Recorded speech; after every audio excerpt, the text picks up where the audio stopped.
ദൈവ തിരുനാമത്തിന് മഹത്വമുണ്ടായിരിക്കട്ടെ.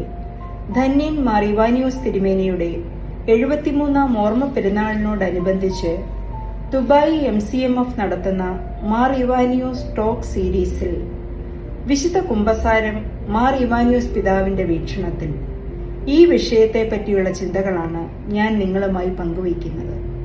പ്രിയ സഹോദരങ്ങളെ, ഇന്ന് നാം ധ്യാനിക്കുന്നത് വിശുദ്ധ കുമ്പസാരത്തിന്റെ മഹത്വത്തെക്കുറിച്ചാണ്. സഭയുടെ മഹാനായ നവോത്ഥാന നായകനും ആത്മീയ ഗുരുവുമായ ഗീവർഗീസ് മാർ ഇവാനിയോസ് വിശുദ്ധ കുമ്പസാരത്തെ വെറും ഒരാചാരമായല്ല കണ്ടത്. അത് മനുഷ്യനെ ദൈവത്തോട് വീണ്ടും കൂട്ടിയിണക്കുന്ന കൃപയുടെ അനുഭവമാണെന്ന് അദ്ദേഹം പഠിപ്പിച്ചു. മനുഷ്യൻ പാപം ചെയ്യുമ്പോൾ ദൈവത്തിൽ നിന്ന് അകലുന്നു. എന്നാൽ ദൈവം ഒരിക്കലും മനുഷ്യനെ ഉപേക്ഷിക്കുന്നില്ല. നഷ്ടപ്പെട്ട ആടിനെ അന്വേഷിച്ചു പോകുന്ന നല്ല ഇടയനെ പോലെ പാപത്തിൽ വീണ മനുഷ്യനെ ദൈവം വീണ്ടും തന്റെ സ്നേഹത്തിലേക്ക് വിളിക്കുന്നു.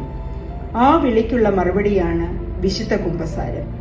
മാർ ഇവാനിയോസ് പിതാവിന്റെ വീക്ഷണത്തിൽ കുമ്പസാരത്തിന്റെ പ്രധാന ആശയങ്ങൾ ഇവയാണ്. കുമ്പസാരം സ്നേഹത്തിന്റെ സാക്രമെന്റ്. പാപം ഒരു നിയമലംഘനം മാത്രമല്ല, ദൈവത്തോടുള്ള സ്നേഹബന്ധത്തിലെ മുറിവാണ്. കുമ്പസാരത്തിലൂടെ മനുഷ്യൻ ദൈവസ്നേഹത്തിലേക്ക് തിരിച്ചു വരുന്നു. യഥാർത്ഥ മാനസാന്തരം അനിവാര്യമാണ്. വായിലൂടെ പാപങ്ങൾ ഏറ്റുപറയുന്നത് മാത്രം പോരാ, ഹൃദയത്തിലെ ഖേദവും ജീവിത പരിവർത്തനത്തിനുള്ള തീരുമാനവും ആവശ്യമാണ്. സ്വന്തം മനസ്സിനെയും പ്രവൃത്തികളെയും ദൈവസന്നിധിയിൽ പരിശോധിക്കണം. കുമ്പസാരത്തിനുള്ള ഒരുക്കം ഒരാത്മീയ ധ്യാനയാത്രയായിരിക്കണം. പാപം വ്യക്തിയെ മാത്രമല്ല, സഭാ സമൂഹത്തെയും ബാധിക്കുന്നു.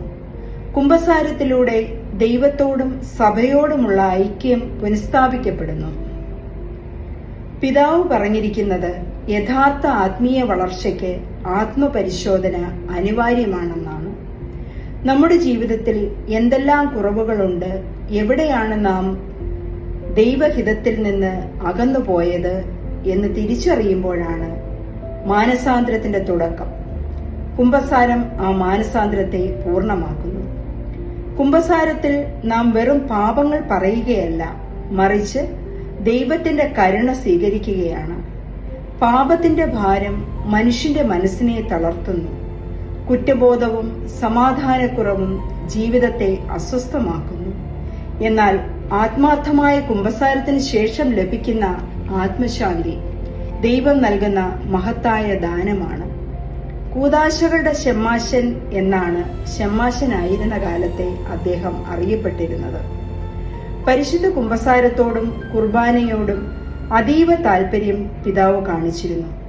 അതുകൊണ്ടാണ് അദ്ദേഹം അന്ന് ആത്മാവിന്റെ കുളിയും ഊണും എന്ന ലഘുലേഖ എഴുതി പ്രസിദ്ധീകരിച്ചത്. കുളി വിശുദ്ധ കുമ്പസാരത്തെ സൂചിപ്പിക്കുന്നു, ഊണ് വിശുദ്ധ കുർബാനയെ സൂചിപ്പിക്കുന്നു. ഇതൊരു വലിയ തിരിച്ചറിവാണ്. കാരണം ഈ കൂദാശകളിലൂടെ ദൈവം മഹത്വപ്പെടുന്നു. മാർ ഇവാനിയോസ് പിതാവിന്റെ ജീവിതം നമ്മെ പഠിപ്പിക്കുന്നത് വിശുദ്ധിയും സഭാപ്രേമവും വളരാൻ നിരന്തരമായ ആത്മശുദ്ധീകരണം ആവശ്യമാണ് എന്നതാണ്. കുമ്പസാരം ആത്മാവിന്റെ ഔഷധമാണ്. ശരീരത്തിന് രോഗം വന്നാൽ ഡോക്ടറെ കാണുന്നത് പോലെ ആത്മാവിന് മുറിവേൽക്കുമ്പോൾ കുമ്പസാരത്തിലൂടെ ദൈവിക സൗഖ്യം പ്രാപിക്കണം. അതുകൊണ്ട് കുമ്പസാരത്തെ ഭയത്തോടെയല്ല, വിശ്വാസത്തോടും പ്രത്യാശയോടും കൂടെ സമീപിക്കാം. ദൈവം ശിക്ഷിക്കാൻ കാത്തിരിക്കുന്ന ന്യായാധിപനല്ല, ക്ഷമിക്കാനും ചേർത്ത് പിടിക്കാനും കാത്തിരിക്കുന്ന സ്നേഹപിതാവാണ്. ധൂർത്തപുത്രനെ സ്വീകരിച്ച പിതാവിനെ പോലെ നമ്മെയും ദൈവം സ്വീകരിക്കുവാൻ ഒരുങ്ങിയിരിക്കുന്നു. പ്രിയപ്പെട്ടവരെ, നമ്മുടെ ഹൃദയം ദൈവത്തിനായി തുറക്കാം. ആത്മാർത്ഥമായ മാനസാന്തരത്തോടെയും വിശ്വാസത്തോടെയും വിശുദ്ധ കുമ്പസാരത്തെ സമീപിക്കാം. അപ്പോൾ നമ്മുടെ ജീവിതം പുതുക്കപ്പെടുകയും ദൈവസ്നേഹത്തിൽ വളരുകയും ചെയ്യും. കുമ്പസാരം ആത്മാവിനെ ശുദ്ധീകരിച്ച് ദൈവകൃപയ്ക്ക് യോഗ്യമാക്കുന്ന അനുഗ്രഹ മാർഗമാണ്.